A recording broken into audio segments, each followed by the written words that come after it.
pleased to introduce today's speaker, Dr. David Galas. Dr. Galas is an investigator at the Pacific Northwest Diabetes Research Institute in Seattle. He's involved in a number of consortium working groups and is also helping drive efforts to examine profiles of extracellular RNAs in healthy individuals. Dr. Galas' talk today is entitled Understanding and Using Small RNA-seq. David? Thanks, Matt. So what I'd like to do first is to deal with the acknowledgments so I don't forget them at the end. So the people in my lab that are listed here, Alton Eldridge is the person who's done most of this work, certainly almost all the experimental work. And David Huang has provided some technical assistance, and Nikita and Olivia have provided some of the bioinformatics. We've also collaborated with Tawari's lab, Manish Tawari's lab at the University of Michigan, and David Earle's lab at UCSF. But I won't be talking very much about them. What they've been doing is with Manish, I've done some of the work on developing synthetic RNA libraries, and with David Earle, we've done a lot of protocol testing and so forth. So the problem of small RNA-seq, certainly this is an incredibly powerful method, and many groups are using small RNA-seq. And it's playing a very important role in the consortium that Matt mentioned. But there are some significant problems, and prominent among them, and the one that we'll focus on here, is sequence-specific bias. And so our goal is really to try to understand what's going on, and then in the short term, and then hopefully in the long term, make modifications to the protocols to increase the reliability and power of these of this technology. So what I'm going to really talk about here, and the subtitle of this talk might be More Than You Ever Wanted to Know About Small RNA-seq, but I hope it'll be more interesting than that. So we're going to talk about characterizing the bias. How do we do that in a systematic and quantitative way? How can we modify the protocols? And we do have a protocol that is what we would call currently optimum, which is basically what that means is as good as we can do now. And together with the Earle lab, I think we agree that we've got something that we want to share, and that's posted.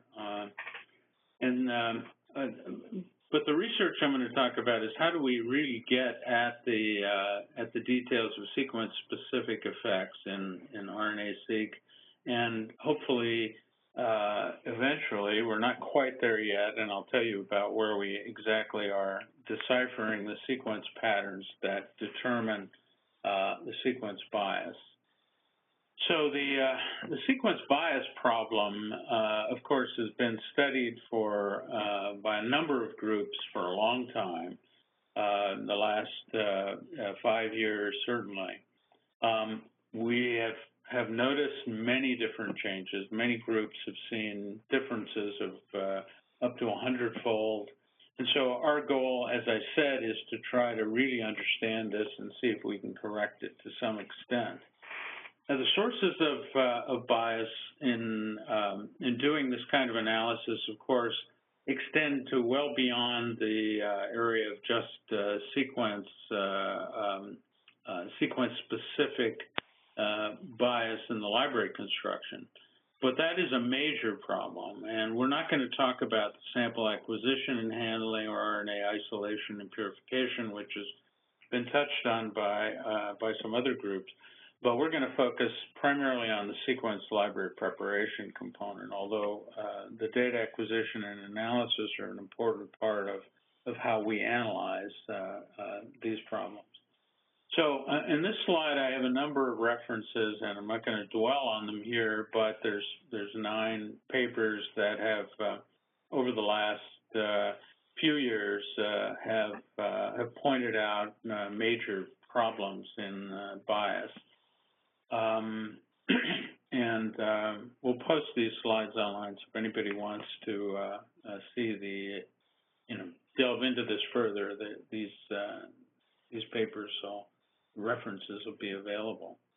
So I'm just pulling from one of the papers by Professor Long's group, and this is typical of what one sees in the literature, where one looks at the same sample using different protocols, in this case, different commercial protocols, and you see things like 50-fold more mere 486 in this particular sample using one protocol versus the other. And this is very typical, but it doesn't really allow the systematic study of where all this is coming from, and that's what we're really focused on. So from the same paper, Huang et al., from Professor Liang's lab, what one sees in this slide is some studies of how well the protocols replicate, and in general, although we'll get at this a little more later, in general, the replication is pretty good. The comparison between protocols, however, shows where the sequence bias differences crop up, and that's shown in the bottom set of these. And this is for biological samples, looking at the top microRNAs that are present in these particular plasma samples. So a little background. So what we're going to do, we've been using synthetic microRNA libraries as well as other synthetic RNA libraries to try to get at the details of these sequence effects, looking at reaction differences and so forth. And I'd just like you to note, as indicated in the figure at the bottom, that if, for example, as discovered, and I think initially by Tom Tuchel's lab, that the ligation steps are highly sequence dependent, whereas the RT and PCR steps are not nearly as biased with respect to sequence. But even if you've got major differences in the reaction rates, if you can push the reaction all the way to completion, bias disappears. And that's illustrated in this figure at the bottom. Just to remind you, if the reaction has not gone very far and the reaction rates are different, as indicated by that red line, you'll see major differences in the ligation products. Whereas even if you've got even much larger differences, if you can push the reaction all the way to completion, bias disappears. So that's one of the things that we'll be focused on. So here's a quick look at the bias using, these are single libraries using the Illumina TrueSeq, the BioO, and our protocol, which we'll talk a lot more about. Both the BioO and our protocol use adapters that have degenerate bases on the ends. And what you notice here is that there are major differences in the spread of this particular library of reads. And because the fact that this is a sequence profile of an equimolar mix of almost 300 synthetic mirrors, what you see here is essentially all sequence bias. And the Illumina is really problematic, and even if for the other two, there's still a substantial spread. And so the question is, where does this come from, and how can we optimize it for doing our work? Here's a little deeper plunge into it, where we're looking at the effect on the same equimolar mix of 300 synthetic microRNAs. So this represents 36 libraries, 3 replicates. So each of the lanes represents 3 replicate libraries. There's 4 different RNA input levels and 3 different protocols. So it's 36 libraries. The TrueSeq, the Illumina ones, are shown on the right end, and the 4N-based R method is shown here in the first 6. And you notice that once again, even for different RNA inputs levels, it seems to be a much tighter protocol. So there's something about the 4N, which we can talk a little about later, which 4N degenerate adapters, which tends to reduce the sequence bias. What is indicated here is at the bottom is just 2 different ways of trying to eliminate 3' adapters, which to reduce the adapter dimer levels. And it makes a little difference, little subtle differences, but it's not a major effect. So we won't really focus on that in this discussion. So what does the distribution look like? Well, it turns out that if you look really carefully, and once again, this is for an equimolar mix. So if there were no bias at all, everything would be at exactly the same read level. But what you actually see is a log normal distribution. The blue histogram is for the Illumina protocol, and the 4N protocols are shown in red and green. So it's a much tighter profile. And within about 2-fold around the geometric mean of this distribution, you see most of the sequences. But there are really long tails in a log normal distribution. And if we have time later, I can tell you that this does tend to give us a little bit of a hint about some mechanistic aspects of the problem. So pushing the reaction forward is primary, and there are 2 known things that we have, reaction conditions that can drive the library forward, drive the reactions forward for making these libraries. One is the percent of PEG.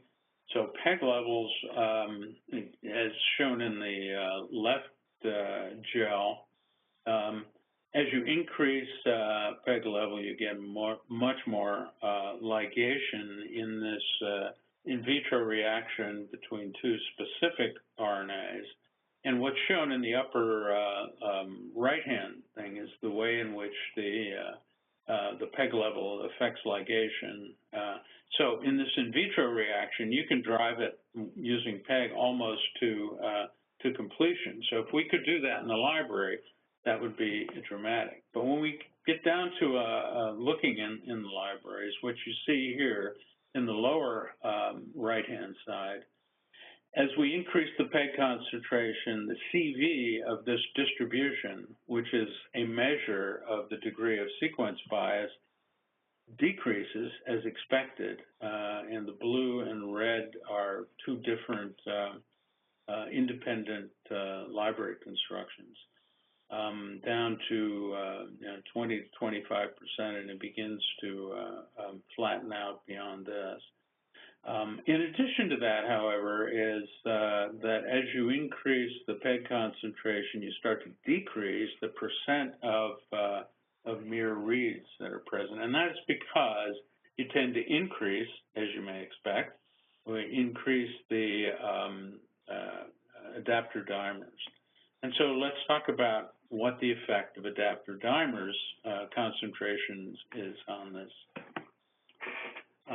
Quickly, I'll just summarize a whole lot of experimental data in this diagram, which is that when we increase the adapter concentration, and that's shown on the x-axis, the CV of the distribution drops as expected because you're driving the reaction forward towards completion.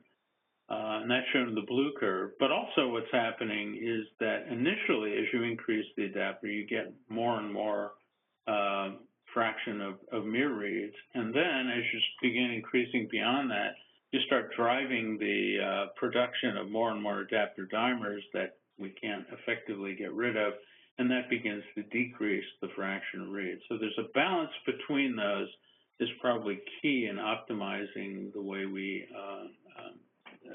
pick out the best protocol, best reaction conditions for a protocol. So a more extensive study, and I'm not going to take you through this in detail, but here's a study of 40 libraries, same mirror synthesis or a synthetic mirror equimolar library done with 4 different protocols with different concentrations of RNA input. And the summary of this, so in the red brackets are shown the 2 sets of protocols that are with the 4N degenerate adapters. And on the right is our so-called optimal protocol right now.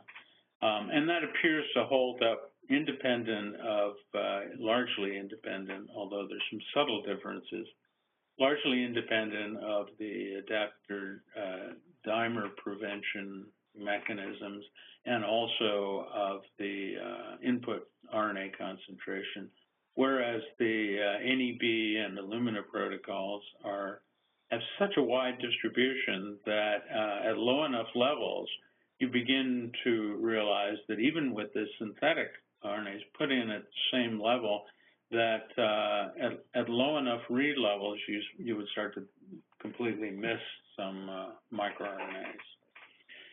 So in this slide is another picture of this same distributions, in this case, multiple libraries, but plotted with respect to read number on the bottom from our protocol and the read number from the TrueSeq Illumina protocol.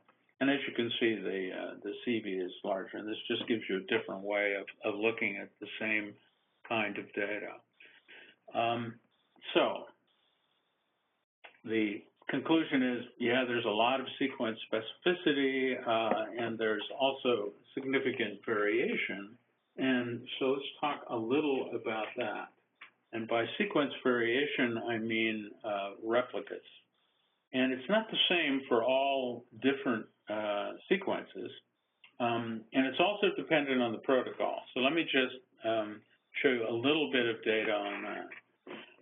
So in this slide, what we see is the same library being sequenced, and there's the same population of RNAs being sequenced, 6 different library constructions, different levels of RNA input, and what you see in the red line is the mean of all these, and the individual dots are the individual libraries. And so that allows us to look at the variation, and now this variation can be driven by changes in the RNA level, input level, but it's mostly just stochastic differences that have yet been unidentified, if you will. But the encouraging thing here is if you look in the brackets, the center dotted line is where we would expect all of the equimolar components to come out if there were no bias at all. But within a twofold of that equimolar, the vast majority of RNAs work. On the other hand, there are some at the ends that are quite different. And so the question is, where does the sequence-dependent stuff come from? And we'll get to that in just a moment. So here's a plot of the standard deviation of these as a fraction of the mean and as a function of the mean. So the higher the read number, the lower the standard deviation is. And this is for the 4N protocol. If you then ask another question, slightly different question, but an important one, because the microRNA levels are not present in the same sample at the same concentration, which is what we've been using so far. And so you can take the synthetic microRNAs, break them up into groups of four different groups, put them into a population mix at tenfold different levels, and then look at the inferred comparison between them for two different protocols. And we're using our protocol versus the Illumina TruSeq protocol. That's at the top. So what each of these graphs represents, so in the upper right-hand corner, for example, this is group 1, the highest concentration relative to group 2, which is the lower, tenfold lower, and et cetera. So I won't take you through all of this, but we've done all these comparisons as a function of RNA concentration, and in this slide, the data is summarized. So the reproducibility error, which is the variation of the inferred level, and so we multiply by 10 in each of them and ask, okay, if that one were present at a lower level, what would it be? But they're present in the same mix, in the same library. And so what's actually seen here is then that as you get lower and lower, there's a little increase in the reproducibility error for both the TruSeq and for our method. But the big difference is that there's a protocol difference of substantial level. So ours has a row of 0.2, and the TruSeq has one of 0.5. So this is something to keep in mind, and is another way for us to think about the value of the characterization of our current protocol. So while it seems to work really well for synthetic microRNAs, the question is, how does it work on raw plasma? And I'm not going to take you through all this, but this is for our protocol with different levels of PEG. So it's our protocol is the high PEG, high adapter one, which is up in the upper left-hand corner. But then if you modify it by reducing the PEG or reducing the adapters or both, what you see in a real biological sample is similar to what we see in the synthetic ones, and so that's a comforting confirmation.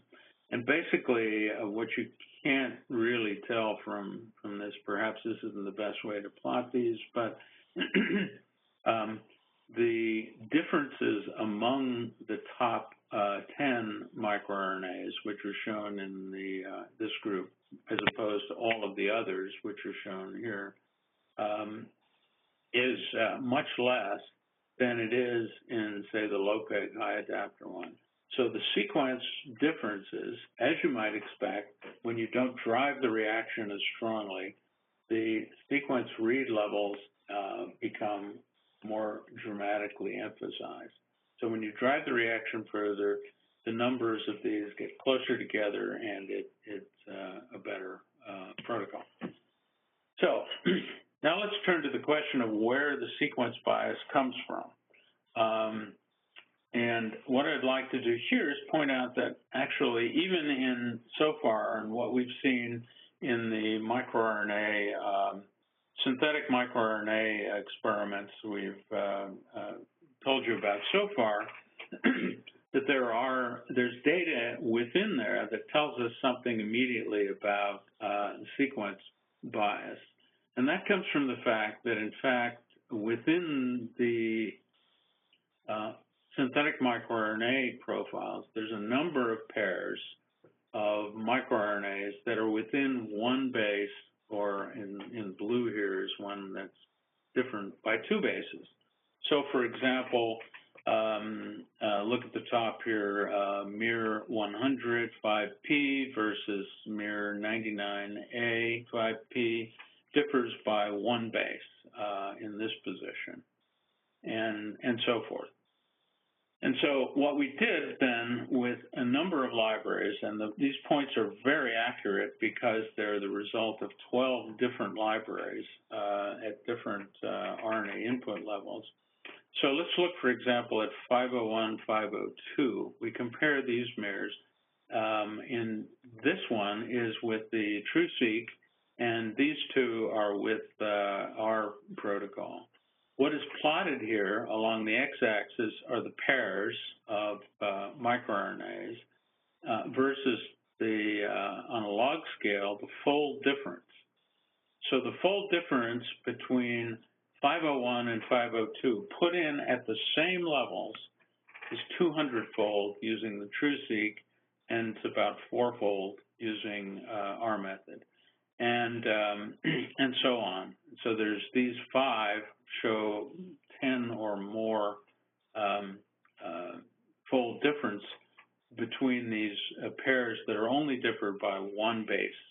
And so essentially what one's seeing is that 1 base can make a dramatic difference using in the TruSeq, and can make a difference, but not as nearly as dramatic using the 4N protocol.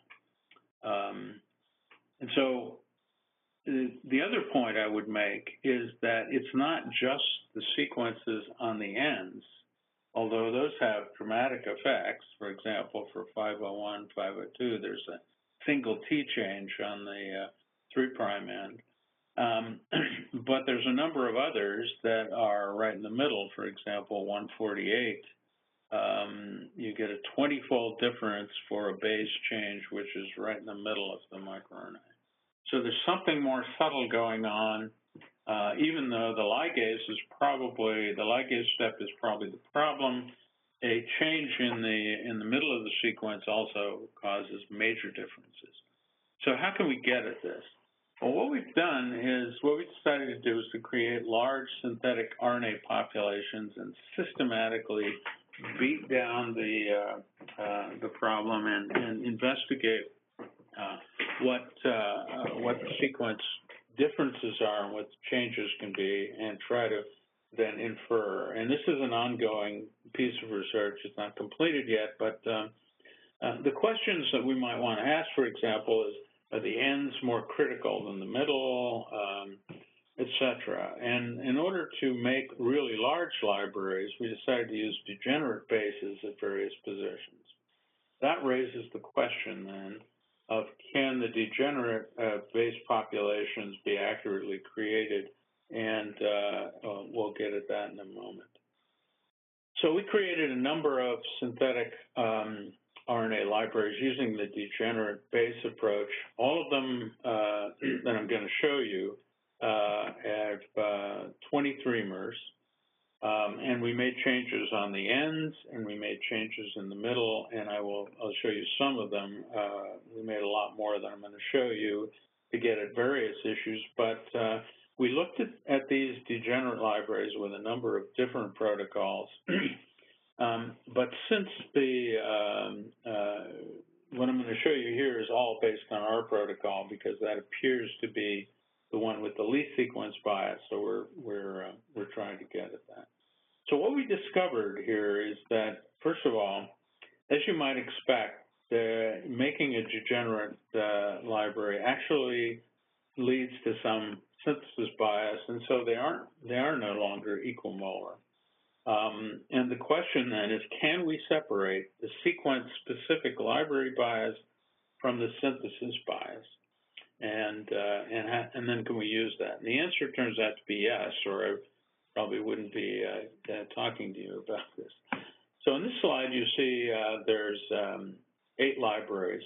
4 of them, the top 2 and the bottom 2, have degenerate bases at the ends. And the top, and all 4 of these have different fixed core sequences, 15 bases in between. And then these 2 libraries, L5 and L6, have 5 degenerate bases, L5 with them scattered out, and L6 with them directly in the center, all clustered.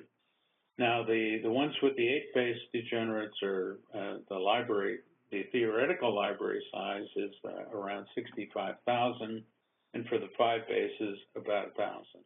And so the question is, are the oligos equally represented in these populations? And so we can get at this, but let me just show you how we got at this. So the question is, if I sequence the L5 library, and that is for this one here with scattered, with the degenerate bases scattered throughout, and ask the question, okay, within the degenerate bases, if I look at all the sequence reads for oligos that have different compositions of G. So for example, this one here at the very top on the line that's shown on the y-axis with a 5, that has 5 Gs, and so all of the positions are G.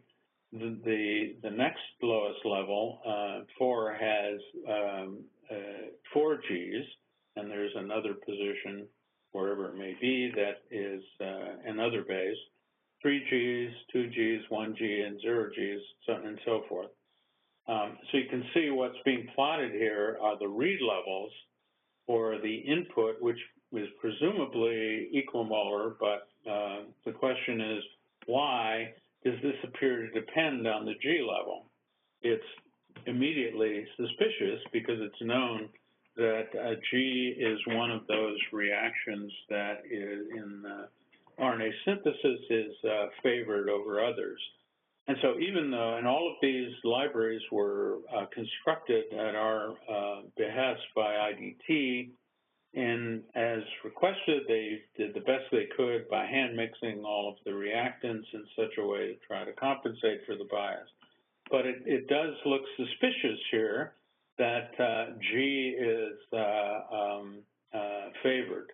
So the higher representation is more Gs. So now let's look at the other bases. Well, the summary here is that C seems to be disfavored in exactly the same way, and there doesn't appear to be an effect of the A's and the T's. So C and G, and so this is even more suspicious because we know that those reactions in synthesis are the ones that are in exactly the directions that we see in the read levels. And you can go, for example, and look at the fixed sequence of oligos, pick out 5 bases, and do a similar kind of analysis. And while it isn't exactly the same thing, you can do a number of different sets of positions of 5, and no matter how you do it, you find that there is not a, or 5 or more in this case, that there is not a bias in the fixed sequence. So the degenerate ones are different. So now, if you look, for example, at a different library, and this is the L6 library where they're all clustered in the middle, you see exactly the same effect. Now that is extremely suspicious because if you change the positions of these bases, you would expect that to have a dramatically different effect on the sequence specificity or the sequencing specificity.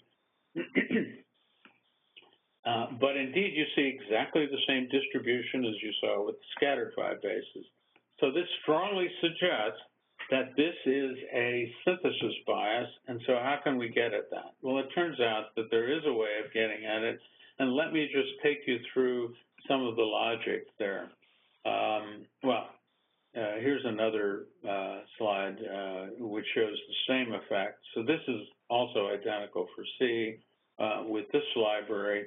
And so the hypothesis here that we're trying to get at is, and trying to understand, is there's a strong synthesis bias in favor of G and against C. And the question is, can we separate that synthesis bias from the sequencing bias? The answer turns out, surprisingly, to be yes. And I want to talk to you about this logic. Now, I'm not going to take you through all of this because I'm going to show you the data, and you'll see it as we go through. But let me try to preface this with a with the summary of the logic. So first of all, because from the sequence data, we can measure the base composition profile of all of the degenerate base positions. And so we can generate fractions of composition from the read levels. And then the question is, if we could explain those fractions on the basis of a simple insertion model that, say, for example, G is preferred by X amount over C, etc., can we explain the fractions that we see? If we could, that would mean that there's no overall context effect in the synthesis, which is what you expect, and therefore the conclusion would be that the composition, not the detailed positioning of these, but the composition of the sequence reads that we see is the same as the composition of the synthesis bias. So that would be the hypothesis, and it turns out that that's the case, and I want to show you how we did this. If you will bear with me in the next slide, I want to just show you how this is done. So let's look at the simple model for the synthesis of RNA degenerate bases, and make the assumption that the insertion is random and does not depend on the context, which turns out to be very close accuracy is correct.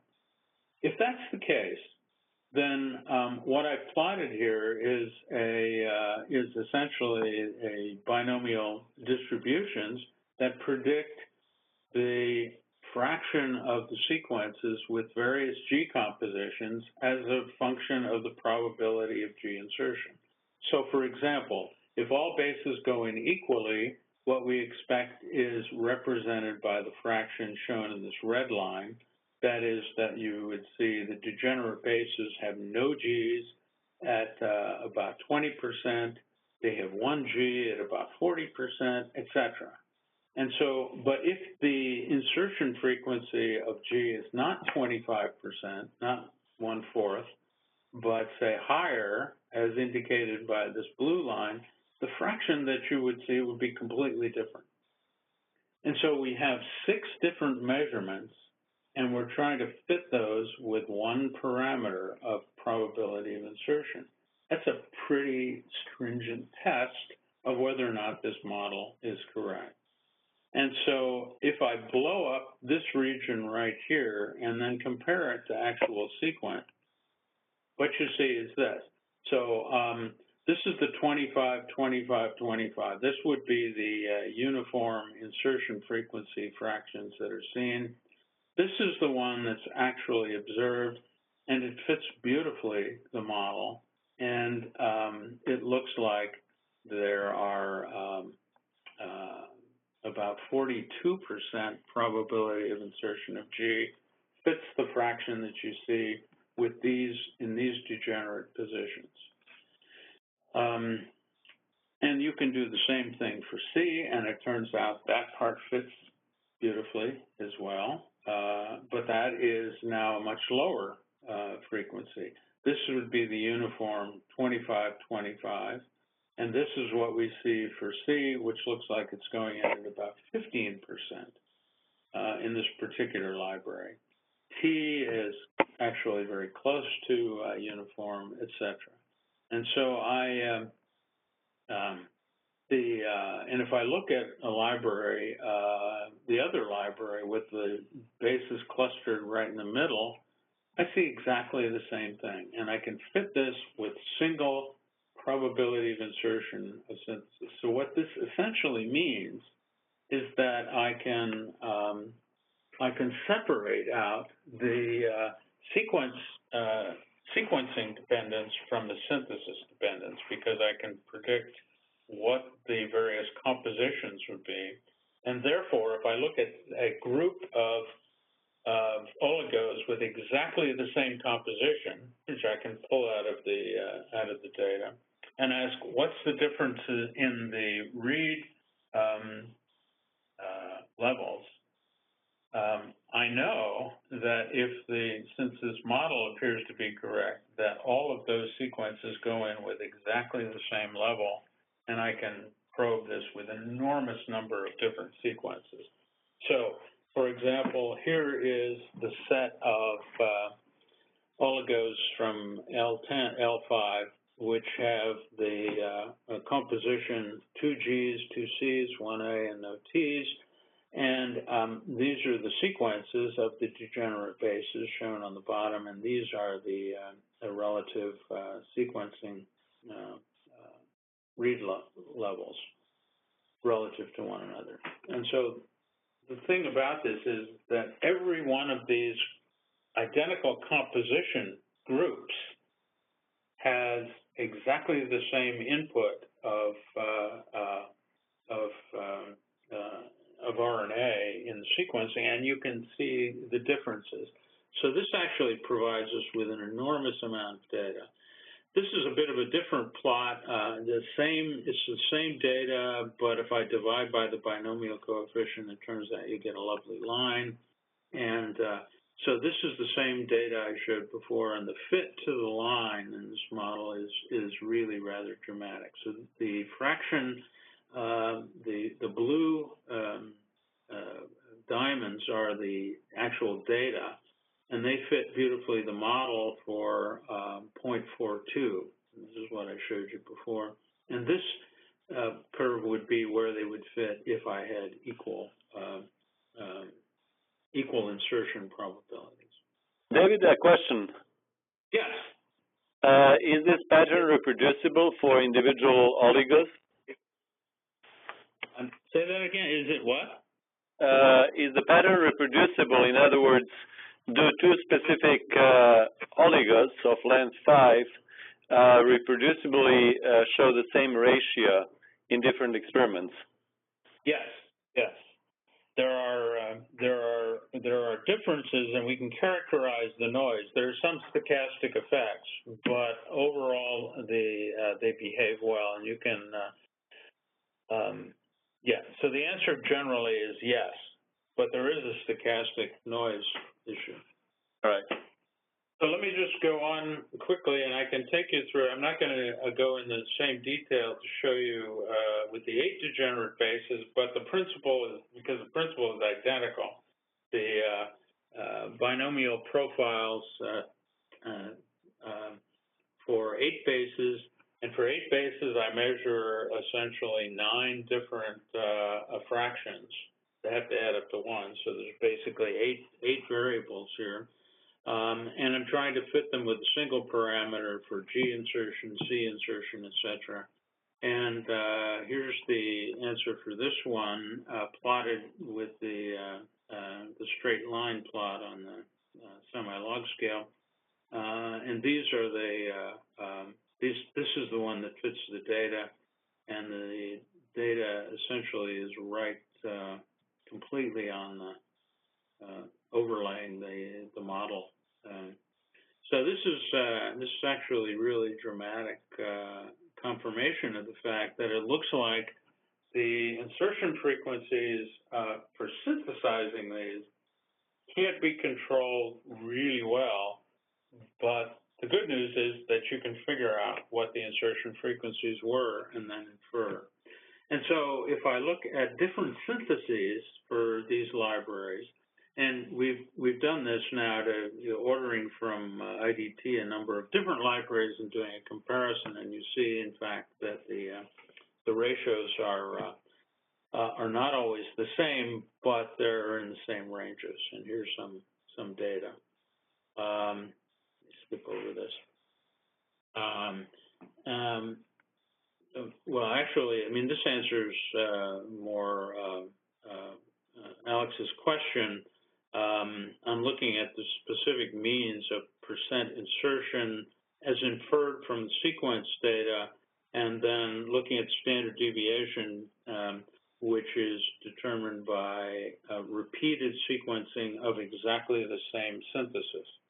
And so it's pretty tight. So 31% with 0.5% variation is what we see overall in this case. Okay, so separating the synthesis from the library effects then can be done, and so how can we use this to decipher sequence dependence? And I'm not going to belabor this, but if we then break up the data into groups of how many Gs are present in the degenerate positions, how many Cs, and where they are. For example, in this slide, you see this is the group that I showed you before that falls into this group, where there are 2 Gs in this entire cluster. This cluster has no Cs, this cluster has 1 C, this cluster has 2 Cs, and that corresponds to, at least half of these correspond to this particular profile. So then we can begin to get at these, and I'm going to speed up a little here because you can see the principle, and I won't take you through the details. There's 2 things that one can do with this.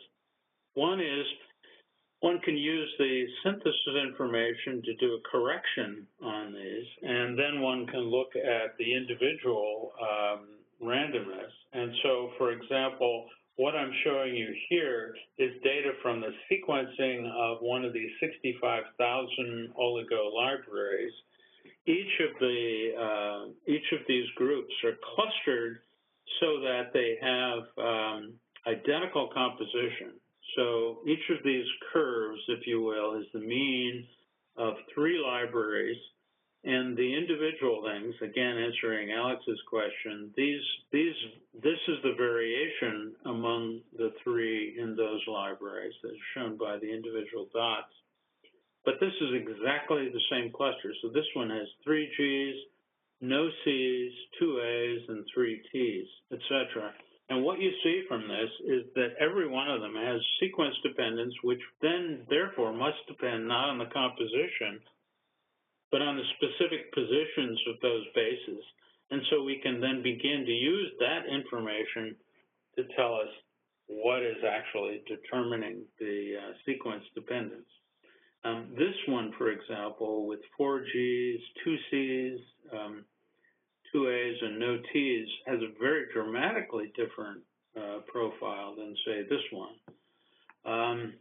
Anyway, and so what I'm showing you here in this slide is the upper curves. The blue ones are uncorrected for synthesis bias, and each of those individual curves is an identical composition. There are lots, I'm not going to enumerate for you which they are. This is an 8-base sequence, but you can look at these curves and see this one corrected for bias from here to here, but the shape of the curve is the same, and you can use these curves then to probe a number of questions. And for example, these are some very strong sequence differences depending on the positions, whereas some of these are very small in sequence dependence.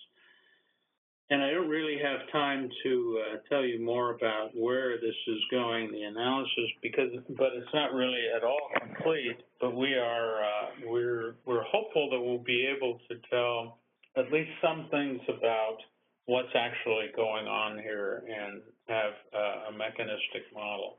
So quickly, just to summarize, we have a really good library protocol that is currently the so-called optimal. It's certainly not optimal, but it's as good as we're going to be for the moment. And it is posted, one from our lab, one from the Earl lab, which only really differ in the amounts of PEG and adapter concentration. So we can now characterize very large synthetic RNA populations to a high degree, and then use these tools, as we're beginning to do, to try to dissect the sequence-specific bias and there's a lot more to be done. The idea is, of course, to eventually have methodologies which allow much higher level of quantitation in RNA-seq protocols. And so with that, I'll stop and thank you for your attention. I think we have maybe a few minutes for questions if anybody has them. Thanks. Thank you, David. Yeah, any questions for David? Hi, this is Louise. I was wondering. So since there seems to be a systematic favoring of G's and disfavoring of C's, I wonder whether for making the 4N oligos, whether it would be reasonable to actually change the percent in the synthesis to make it more even. I understand there's going to be variation from batch to batch, but to make it kind of more fair for the different RNAs. Yeah, I think that's a great question, and there's really, and I agree with you. We should try to make those as uniform as possible, because the one adapter batch to the next may give you subtly different results if the profiles on the 4Ns are not the same. I think what actually happens in the reactions, and this is really just hypothesis right now, is that different 4Ns ligate more with different combinations of the sequences that we see, and so what the sequences in the actual RNA, and so it's an averaging over all of the 4N adapters in some way that we don't quite yet understand. But I think there's a major hint from the fact that the distribution of the reads that we see from a uniform equimolar one turns out to be log normal. So that comes from the product of a very large number of variables. And in this case, I think the variables are the combinations of sequences that determine a series of different free energies in the ligation complexes. But that is just a hypothesis.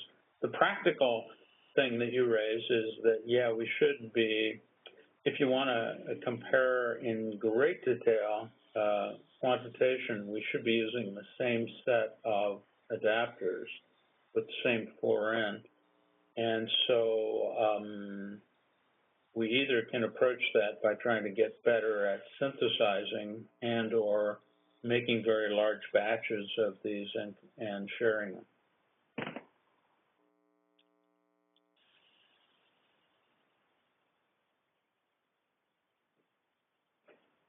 Other questions? Any other questions?